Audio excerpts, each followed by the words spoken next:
Jadi kali ini gue ngebacain puisi, syair maupun prosa, tapi ngomong sendiri lagi. Jadi ya terserah mau didengerin apa kagak jadi masalah buat gue gitu. Yang penting gue pengen ngomong. Podcast kali ini masih tentang seputaran Cakung. Ya masih sekitaran Cakung lagi nih ya, Kampung Baru. Sebelumnya gue minta maaf, podcast ini bukan bertujuan buat menyinggung, mengkritik, menghujat, apalagi menyerang siapapun maupun kelompok manapun. Karena emang udah lama banget gue pengen ngomongin tentang Cakung ya, tentang segala pergolakan yang ada di dalamnya. Tapi sekali lagi, beneran podcast ini murni hanya sebagai studi perilaku aja, telaah perilaku aja gitu ya. Oke, langsung dah. Di kesempatan kali ini gue mau ngomongin tentang hal yang sifatnya rada-rada mistis nih. Jadi begini, ada nih di daerah Cakung ya, Kampung Baru tuh. Deket dah daerahnya dari tempat gua nge-podcast ini, deket banget gitu. Itu ada sebuah pemukiman yang warganya bener-bener padat banget gitu. Pergaulan anak mudanya bisa gua katakan ya rada-rada gitu. Maksudnya rada-rada di sini itu ya kurang perhatian, kurang adanya kesadaran dari pribadi anak-anak muda itu sendiri gitu. Ya sukanya nongkrong lah hampir larut malam gitu ya, sampai subuh kadang nongkrong gitu aja. Enggak tahu apa yang diobrolin lah, gue gak tahu begitu. Kadang yang udah kerja udah punya bini masih main di warnet aja begitu ya. Sampai bininya nyusul ke warnet, kan kurang etis kalau gitu ya. Ngaji kagak di situ, sekolah kagak ya, kerja apalagi malas-malesan begitu ya. Nah, yang gua angkat di sini ini bukan ngaji, sekolah atau kerjanya mereka, bukan ya. Tapi ada nih ya. Jadi anak-anak muda di situ tuh ya pada demen banget hal-hal yang berbau mistis gitu. Kayak batu cincin yang ada isinya lah gitu, ada jinnya lah begitu, ada pengasihannya lah, macam-macam begitu ya. Bahkan di antara mereka itu ada yang ngaku gitu, kalau setiap malam salah satu dari mereka itu bisa narik cincin goib begitu. Iya kan, gimana gitu kan, keren banget gitu ya. Ya. Bahkan ini yang bikin gua jadi nge-podcast hal ini ya, itu ada ya anak-anak muda nih, setiap kali gua datang ke situ tuh, ke rumah saudara gua yang emang kebetulan ada di daerah situ, itu mereka pada nanyain begini sama gua. Mungkin mereka tahu gua anak pesantren kali gitu ya. Dia nanya begini sama gua, "Bang, bagilah," gitu. Gua tanya, "Bagi apaan sih emang?" gitu. Namanya gua penasaran kan ya. Dia jawab begini lagi, "Khodam bang, khodam gitu." Lah gue jawab lagi spontan, "Het, gue kagak punya khodam," gitu. Gue kata begitu. Gue juga bukan tukang jualan khodam. Gue bilang begitu aja sama dia pada itu. Ya. Nah, di sini gue bakal ngupas khodamnya nih ya. Ingat, gue ngupas khodamnya, bukan anak-anak mudanya atau orang-orang yang punya keyakinan atau kepercayaan terhadap khodam atau barang-barang mistis gitu, kagak ya. Ya kayak khodam macan lah, khodam monyet lah, khodam kebo sapi gitu, atau khodam kelinci barangkali. Oke, jadi begini ya. Terkait khodam ini ya, selama gue di pesantren gue emang banyak ya, maksudnya pemahaman tentang khodam-khodam gitu ya. Jadi menurut gue pribadi ya, ngapain sih kita nyari-nyari khodam gitu ya. Sebetulnya Allah itu udah nyediain khodam yang banyak banget buat kita gitu. Asal minimal kita jadi Nabi Adam aja dah gitu ya. Kagak perlu jadi Nabi Muhammad gitu, terlalu tinggi gitu. Cukup jadi Nabi Adam dengan segala dosa-dosanya gitu aja.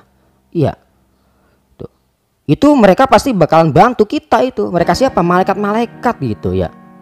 Malaikat-malaikat itu kan khodam kita sebenarnya kalau mau tahu ya, termasuk jin-jin itu ya khodam kita, baik yang kita suruh ataupun yang kita kagak suruh gitu. Jadi malaikat, jin dan sebagainya itu emang job description-nya ya. Itu emang buat bantuin kita begitu ya. Oke, sampai sini paham ya. Jadi nih ya, kalau kita udah berfungsi ya sebagai Adam gitu, berfungsi sebagai hamba Allah yang baik, taruh dah baik aja gitu, kagak perlu bener gitu ya.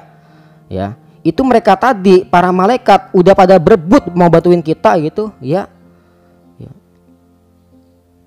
Biasanya nih kalau khodam dicari-cari itu kagak lebih dari jin-jin sawah dah gitu ya, jin-jin kebon ya, jin-jin comberan gitu, jin ecek-ecek gitu yang dicari-cari gitu. Kan kita pengen khodam yang datang sendiri gitu, maksud gua begitu ya. Jadi yang penting itu yang bener-bener aja deh, yang jelas-jelas aja gitu, khodam-khodam yang udah disiapin tadi gitu ya, kayak malaikat gitu. Iya, jadi apa ya, khodam-khodam yang seperti itu yang gua maksud di sini gitu, yang bagusnya gitu ya, yang nggak perlu kita lihat keberadaannya, tapi yang jelas kita bisa ngerasain khasiatnya nanti gitu selama kita hidup begitu ya. Tuh. Terus gimana nih cara mendapatkan khodam ya? Kaifiyahnya gimana caranya? Seperti yang tadi gue bilang ya, bahwasanya khodam itu bisa diperoleh dengan cara dicari-cari atau bisa datang sendiri gitu ya. Jadi yang gua maksud di sini nih, khodam yang sekiranya bisa datang sendiri begitu. Iya. Yang bisa tiba-tiba bantuin kita gitu pas kita lagi kepepet misal begitu ya. Jadi begini, minimal kita memposisikan diri kita itu sebagai khilafah aja daya. Ya, bukan khilafah yang ini, bukan khilafah yang dideklarasikan sama partai apa itu, bukan gitu ya.